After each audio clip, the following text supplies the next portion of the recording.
O Brasil é uma democracia? A maioria das pessoas provavelmente responderia que sim. Afinal, realizamos eleições regularmente, temos alternância de poder, liberdade de voto e uma Constituição democrática.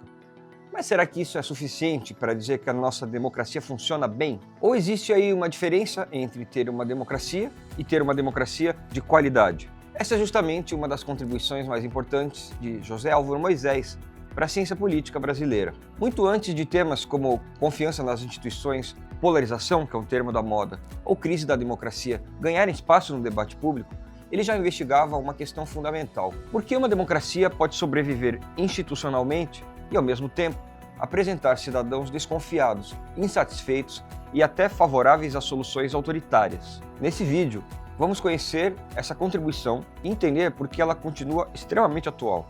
Durante muito tempo, predominou na ciência política uma visão segundo a qual bastava verificar se um país realizava eleições livres e competitivas para classificá-lo como democrático. Sem dúvida, eleições são indispensáveis, mas elas não garantem por si só uma democracia que funcione adequadamente. Diferentes países conseguiram consolidar eleições competitivas sem resolver problemas relacionados ao Estado de Direito, ou ao controle da corrupção, à responsabilização dos governantes e ao funcionamento das instituições. Nesses casos, a pergunta deixa de ser a democracia e passa a ser qual é a qualidade dessa democracia. Foi exatamente nesse debate que José Álvaro Moisés se tornou um dos pioneiros no Brasil. Sua principal contribuição foi introduzir, de forma sistemática, a agenda da qualidade da democracia, deslocando o foco da simples existência de eleições para a maneira como o regime funciona no cotidiano dos cidadãos. O aspecto talvez mais original da sua abordagem foi propor que a qualidade da democracia não pode ser explicada apenas por um fator. De um lado, existe a cultura política, os valores, crenças, atitudes e orientações que os cidadãos desenvolvem em relação à política e à democracia. Do outro lado, está o desempenho das instituições, a capacidade dos partidos, Congresso, Judiciário, Polícia e demais instituições democráticas de responderem às expectativas da sociedade. Na literatura da época, essas duas abordagens costumavam ser tratadas como concorrentes.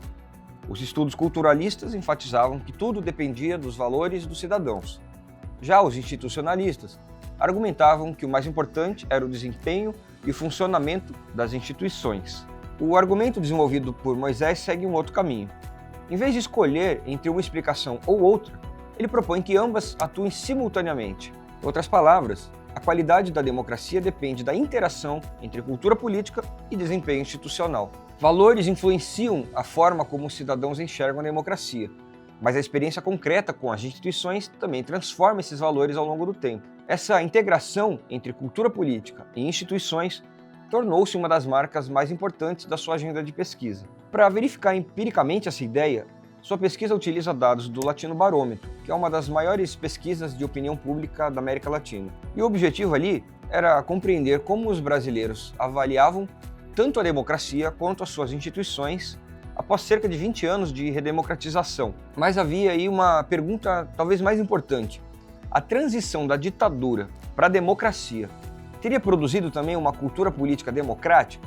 Ou será que instituições democráticas podem coexistir com valores autoritários? A sua pesquisa operou uma classificação dos cidadãos em 3 grandes grupos: os democratas, os ambivalentes e os autoritários. Basicamente, os democratas são aqueles que afirmam que, apesar de seus problemas, a democracia continua sendo o melhor regime político. Os autoritários aceitam ou preferem explicitamente governos autoritários em determinadas circunstâncias, mas talvez a categoria mais interessante aí seja a dos ambivalentes. Esses indivíduos reconhecem o valor da democracia, mas não descartam soluções autoritárias quando enfrentam crises, corrupção ou dificuldades políticas. Essa tipologia foi construída combinando diferentes perguntas sobre preferências por regimes democráticos e autoritários, justamente para captar nuances que uma única pergunta não conseguiria revelar. Os dados de uma pesquisa realizada lá em 2008 produziram um resultado bastante interessante. Apenas cerca de 40% dos brasileiros puderam ser classificados como democratas consistentes. Ao mesmo tempo, mais da metade da população enquadrava-se na categoria dos ambivalentes. Isso significa que uma parcela muito expressiva da sociedade apoiava a democracia apenas parcialmente, ou demonstrava abertura para alternativas autoritárias em determinadas situações. E esse talvez seja um dos achados mais importantes do estudo. A redemocratização no Brasil conseguiu transformar as regras do jogo político, mas isso não significou automaticamente uma transformação equivalente na cultura política dos cidadãos. Ou seja, instituições podem mudar relativamente rápido, valores políticos não. Eles costumam permanecer por muito mais tempo. Um outro aspecto central da pesquisa foi analisar o papel da confiança política.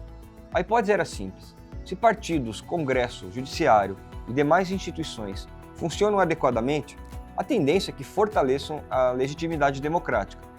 Mas se eles são percebidos como ineficientes, corruptos ou incapazes de representar os cidadãos, ocorre exatamente o contrário. E foi isso que os dados mostraram.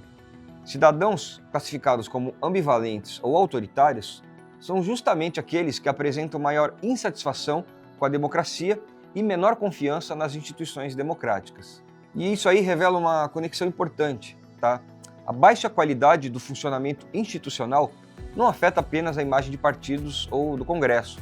Ela também enfraquece o próprio compromisso dos cidadãos com a democracia. Talvez a principal mensagem das suas pesquisas seja essa. O maior desafio para uma democracia não é apenas garantir as eleições, mas é fazer com que as suas instituições funcionem de maneira capaz de produzir confiança, representação e legitimidade. Quando isso não acontece, cresce o espaço para atitudes ambivalentes, e junto com elas aparecem ideias do tipo: talvez a democracia funcione melhor sem partidos, ou talvez o Congresso atrapalhe, ou talvez seja preciso um líder forte para resolver todos os problemas. Vocês conhecem essa história, não? Essas alternativas não surgem apenas por razões ideológicas. Elas também são alimentadas por experiências negativas com o funcionamento das instituições democráticas. Essas pesquisas já revelavam algo que parece ter vindo ao primeiro plano nas discussões atuais no Brasil. Hoje, continuamos discutindo baixa confiança nas instituições, crise de representação, personalismo na política e, sobretudo, o crescimento de um discurso antissistema, além de desconfiança em relação aos partidos em geral e polarização. Ora, todos esses fenômenos dialogam diretamente com a agenda inaugurada por José Álvaro Moisés lá atrás já. Sua contribuição mostra então que esses problemas não podem ser compreendidos apenas olhando para eleições ou para resultados econômicos. É preciso considerar simultaneamente as duas dimensões. De um lado, a cultura política dos cidadãos, e de outro, a capacidade das instituições de produzir confiança, accountability e representação e efetividade. Quando uma dessas dimensões falha, a qualidade da democracia se deteriora. Quando ambas entram em crise ao mesmo tempo, os riscos para a democracia se tornam ainda maiores. A pesquisa, baseada no Latino Barômetro, mostrou que, mesmo após a redemocratização, persistiam no Brasil orientações autoritárias e, sobretudo, ambivalentes. Mostrou também que a desconfiança nas instituições e a insatisfação com o funcionamento da democracia reforçam essas atitudes. Isso significa que consolidar uma democracia envolve muito mais do que preservar suas regras formais. Significa fortalecer instituições, ampliar sua capacidade de responder às demandas da sociedade e também construir, ao longo do tempo, uma cultura política verdadeiramente democrática. Nunca esse desafio pareceu tão urgente e atual. Se a gente olhar para as ameaças que a democracia brasileira tem recebido recentemente, a gente chega à conclusão que nunca as questões colocadas por Álvaro Moisés nos pareceram tão atuais e necessárias. Eu fico por aqui, até a próxima. Não, isso não precisa, tá? Faço um estilo mais blasé, assim, eu termino meio triste e acaba. Pode ser assim? Você vai voltar ao final? Não, terminou.